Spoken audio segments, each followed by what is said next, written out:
C'est la revue de presse avec vous, Hélène Frade. Bonjour Hélène. Bonjour Pauline. On va revenir avec vous sur la situation au Proche-Orient, qui est toujours dans la presse, bien sûr.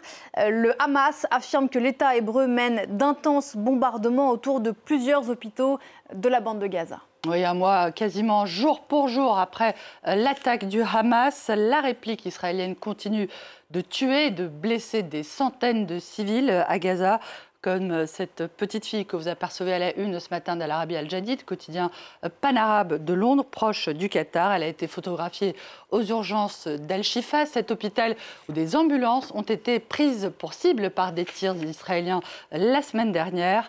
Un mois de tuerie et de famine, accuse ce matin le quotidien Al Arabi Al Jadid.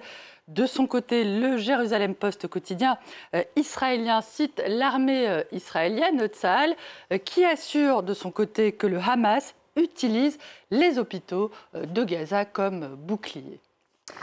Les civils également victimes, Hélène, des affrontements entre Israël et le Hezbollah dans le sud du Liban. L'Orient le Jour fait état de la mort hier dans une frappe israélienne toujours de 4 membres de la famille d'un journaliste libanais, parmi lesquels 3 enfants. L'Orient le Jour, Pauline, qui relativise par ailleurs la menace qu'on évoque beaucoup d'une escalade sur le front libanais, en expliquant que c'est d'abord et avant tout l'agenda iranien dans la région qui dicte la conduite et le rythme du discours du patron du Hezbollah. D'après l'Orient le Jour, Hassan Nasrallah devrait, du moins pour le moment, s'en tenir à ce qu'il n'a pas dit lors de son discours vendredi dernier, le déluge, mais sans moi. Beaucoup d'inquiétudes aussi sur la situation en Cisjordanie. D'après le New York Times, une demande du gouvernement israélien concernant l'envoi de 24 000 fusils d'assaut américains suscite l'attention des parlementaires et de certains responsables du département d'État qui craignent que ces armes ne finissent entre les mains de colons, de milices, tenter de forcer les Palestiniens à quitter leur terre de Cisjordanie, où la violence, on le sait, a d'ailleurs déjà commencé. Les armes entre eux de bonnes mains sauvent des vies, a justifié Itamar Ben-Gvir, qui est le ministre israélien de la Sécurité nationale, un suprémaciste juif raciste, ouvertement raciste. Le New York Times, Pauline, qui revient aussi ce matin sur son site sur une autre guerre, la guerre des États-Unis en 2016-2017 en Irak et en Syrie. À l'époque, le plan du Pentagone consistait à limiter au maximum le nombre de GI. C'est pour ce faire de pilonner l'ennemi avec des tirs d'artillerie aussi puissants qu'incessants. Mais cette technique, Pauline, semble avoir déclenché des problèmes de santé inédits chez les soldats américains qui pourraient avoir souffert de traumatismes crâniens provoqués par ces mêmes tirs.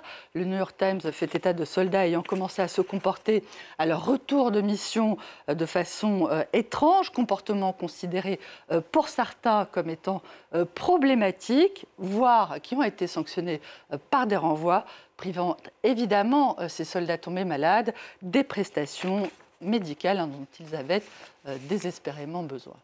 À lire dans le New York Times. D'une guerre à l'autre, en Ukraine, la crainte de tomber dans l'oubli. Hélène Grandy. Face à l'inquiétude du président Zelensky, inquiétude d'être jetée aux oubliettes, la patronne de la Commission européenne, Ursula von der Leyen, s'est rendue samedi à Kiev pour tenter de le rassurer. Mais d'après l'Humanité, le groupe de contact sur la défense de l'Ukraine envisagerait désormais des négociations, faute de conquêtes territoriales ukrainiennes suffisantes. À l'approche de l'hiver, l'Ukraine n'aurait reconquis qu'environ 50 km² de son territoire, mais Volodymyr Zelensky, cité par The Guardian, dément la déclaration il y a quelques jours de son commandant en chef qui a dit, je le cite, que la guerre avec la Russie était dans une impasse.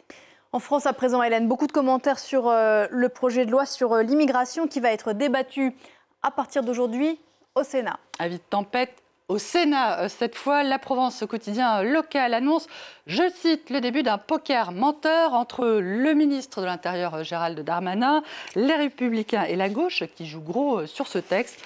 La droite qui dénonce, Pauline, avec Le Figaro, une loi anecdotique face à un défi historique, la volonté de rupture affichée au départ par Gérald Darmanin.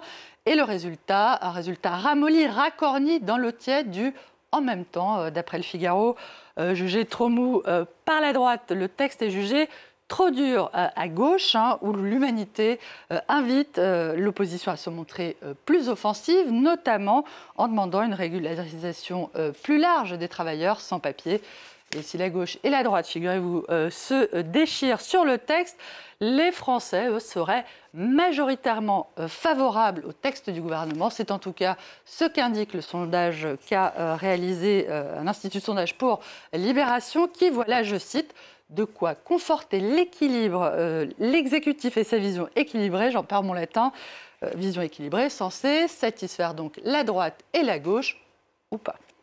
Ce sera le sujet du grand format de Paris Direct aux alentours de 8h40. La presse française, Hélène, qui revient aussi largement, ce sera en début d'après-midi, c'est inédit dans l'histoire française, sur la comparution du ministre, de l'actuel ministre de la Justice, Éric Dupond-Moretti, par la Cour de justice de la République. Et concrètement, Éric Dupond-Moretti est soupçonné d'avoir utilisé son poste de ministre pour privilégier ses intérêts personnels. Et c'est effectivement un procès inédit, à l'origine duquel se trouvent des révélations du site d'info Mediapart, qui propose de raconter, je cite, sur plusieurs épisodes, l'ascension et les dérives d'un avocat qu'on a surnommé acquittator et qui n'imaginait pas devoir plaider un jour pour lui-même.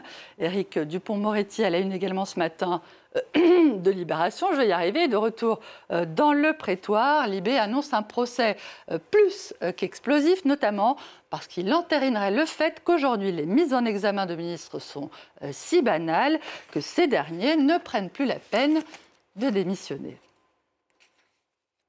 Merci beaucoup Hélène, on vous retrouve.